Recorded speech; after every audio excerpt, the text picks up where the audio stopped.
This banking crisis is far from over. All the dominoes never fall at once, they fall sequentially, and sometimes there are time gaps between them, and everyone says, oh, all good. It's not all good. You have to look behind the curtain of the international monetary system, understand what's actually going on. These failures are symptoms more so than the real problem. The real problem has to do with tight money. Interest rates are 5%. They're going to be, five and a quarter. But that is a year or just over a year ago, March 2022, they were zero. So you go from zero to 5.25% in about 1 year. That's extraordinary. I mean, people remember Paul Volcker raised interest rates to 20%, and he did, but that played out over a couple of years. This is 5% in 1 year, and the Fed's not done. I mean, they're saying we're going to think about it. We want to look at more data, but they have not said we're done. This whole pivot narrative has been wrong for a year, and it's wrong now. This banking crisis is far from over. What a great news to start our day, eh? Jim Rickards said that the banks will never fail all at once. You have to be cognizant of the situation, like the market condition, public confidence, and of course, the interest rates. One of the easiest indicators of a healthy economy is the interest rates. If the economy is in a red-hot inflation, then the Fed has to raise interest rates in order to cool down spending and encourage the public to save money because they will earn more interest with their bank. The Fed has raised interest rates from 0.5% to 5.33% in just 1 year, the fastest and highest in the history of Federal Reserve. But the inflation hasn't come down yet, so the Fed has to keep raising the interest rates. This whole pivot narrative has been wrong for over a year, Jim Rickards said. The Fed will never do a pivot. Pivot means stop raising the interest rate and instead start cutting it down. The Fed will keep raising the interest rates until they bring inflation down. A good bank risk manager will think, the Fed is raising the interest rates, it means the bond price is going down. I think I should sell my bonds so that all of my bank deposits will not lose any value because of the bond prices going down. But instead these bank managers do the opposite, so people will take their money from the bank. Jim Rickards said it will be worse than the 2008 global financial crisis. Let's hear more from Jim.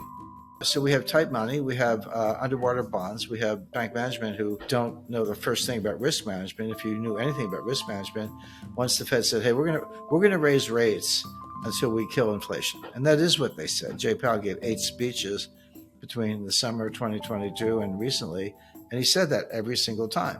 Well, if you're a bank risk manager and you hear that, you're like, I got bonds, interest rates go up, bond prices go down.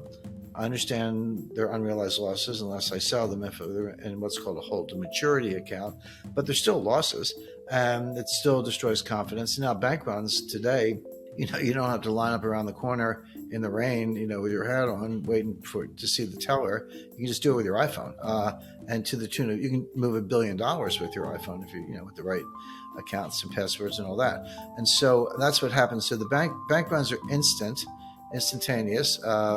And they're far from over. So yes, a little, kind of in a quiet period, but there'll be more. And the good analog, Matt, is the 2008 financial crisis. Everyone remembers, September 15th, 2008, midnight on a Sunday, Lehman Brothers files for bankruptcy. And that's true. But that started in the spring of 2007. When HSBC reported disappointing earnings based on mortgage losses, and then came to a head in August. 2 Bear Stearns hedge funds failed. There were high yield mortgage funds. At the end of July, August, the Fed raised the discount rate.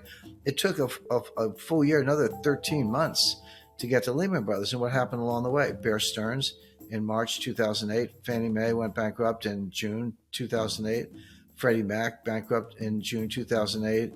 Congress bailed out the system in August 2008, and then Lehman Brothers. So that took a year and a half, and there are a lot of crises like that. So we're in falling dominoes. It's not over. It'll get a lot worse, and people should prepare for that. But as usual, they don't. People are very complacent. Wall Street says it's all good, and people believe it, but they shouldn't. Jim Rickards has explained the current predicament that we're in. It's the tight money policy because of the high interest rates. This situation is very similar to what we had back in 2008 when Bear Stearns, Fannie Mae, and Freddie Mac got bankrupt because the Fed is raising the interest rates.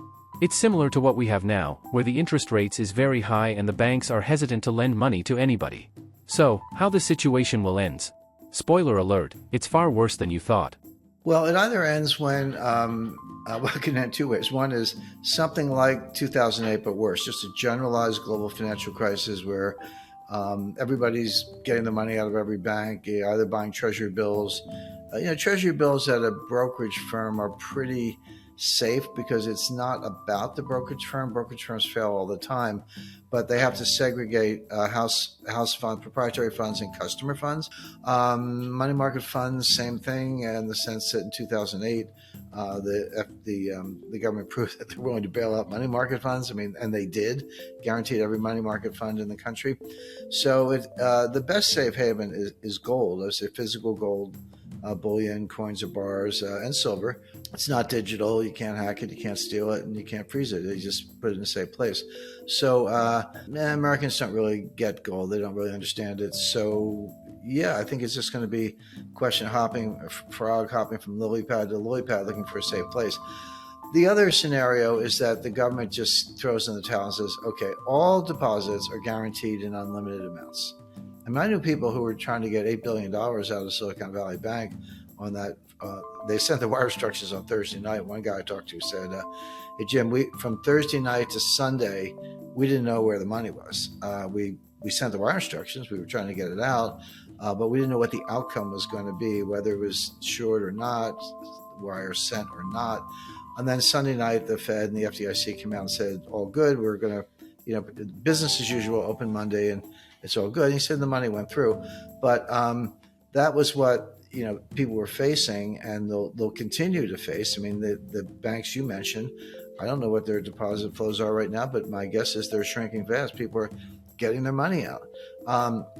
And so you might just have to give a generalized blanket deposit insurance protection.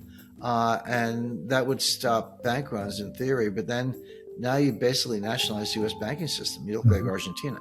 So there are no, I guess the way to put it, Matt, there are no good outcomes. Either there's a catastrophe worse than 2008 that starts to look like 1931, 32, or the government offers so much protection that they've de facto nationalized the banking system. But the one thing I've noticed is that each crisis gets bigger than the one before, and each bailout is bigger than the one before.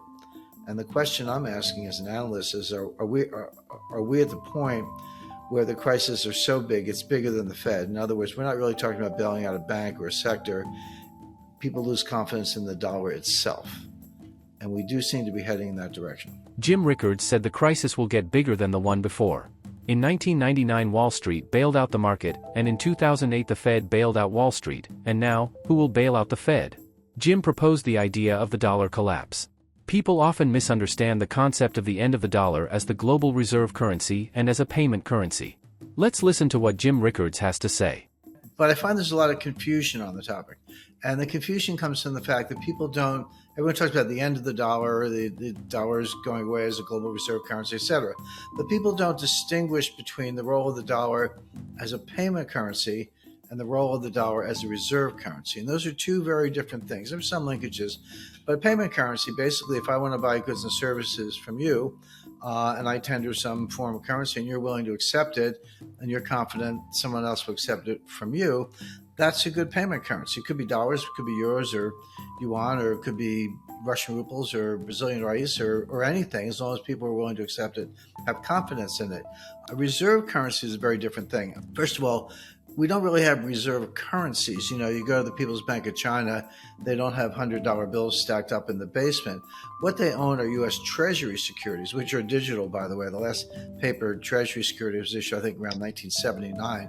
So what they have are actually securities. So when people say reserve currency, what they really mean is securities that hold your reserves denominated in a currency. So, of course, Treasury securities are denominated in dollars, but they don't have actual dollars, in a bank account or in physical form. They own securities. Now, as far as the payment currency is concerned, that's relatively easy to displace. This is what all the news is about. So the BRICS, that's Brazil, Russia, India, China, South Africa, they're working on a new payment currency, and that we're likely to see a big rollout of that this coming August. Don't know exactly what it'll be. They're working behind the scenes. It could be commodity backed. It could be gold backed. I'm not predicting that, but that's certainly one of the possibilities that we need to look at. But there is one thing that could knock the dollar off, which is gold. Gold is just gold. If you have physical gold, bullion or coins, You don't need all that other stuff. You just put it in a safe place and guard it, like Fort Knox or whatever the Russians and Chinese have their equivalents, and just sit on it. It's not digital. You can't hack it. You can't freeze it, etc. So if someone said, so the idea of the dollar losing ground as a payment currency is completely plausible. It'll happen in stages, and it's happening already. The idea of the dollar losing its role as a reserve currency, it's not going to lose it to another currency, but it could lose it to gold.